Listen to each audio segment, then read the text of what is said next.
আপাতত এইটাই জানা যাচ্ছে, একটা বাচ্চা মিসিং ছিল। দীর্ঘ 3 দিন ধরে বাচ্চাটা মিসিং ছিল। বাচ্চাকে খুঁজতে খুঁজতে খবর পাওয়া যায় কি কম্পাউন্ড নর্থব্রুক কারখানার ভিতরে জঙ্গলের মধ্যে বাচ্চা পাওয়া গেছে।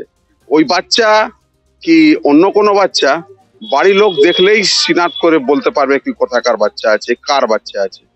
এটা বাচ্চা আছে আপাতত যাভাবে শোনা যাচ্ছে, যারা মিসিং জন্য আবেদন করেছিল বাচ্চার জন্য, তা সে 8 নম্বর ওয়ার্ডে থাকে বাচ্চাটা।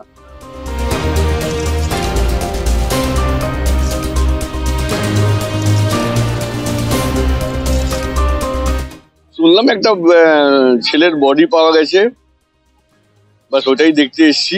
তারপরে পুলিশ এসে গেছে, পুলিশ বডিটাকে কাস্টাডিতে নিল, নিয়ে এবার তদন্তের বিষয় আছে, পুলিশ তদন্ত করুক।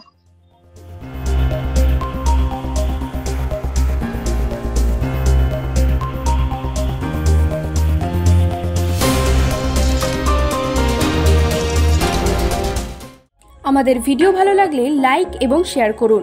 কমেন্ট সেকশনে গিয়ে জানান আপনাদের মতামত। আরও ভিডিও পেতে আমাদের চ্যানেল সাবস্ক্রাইব করুন এবং প্রতি মুহূর্তে খবরের আপডেট পেতে প্রেস করুন বেল আইকন।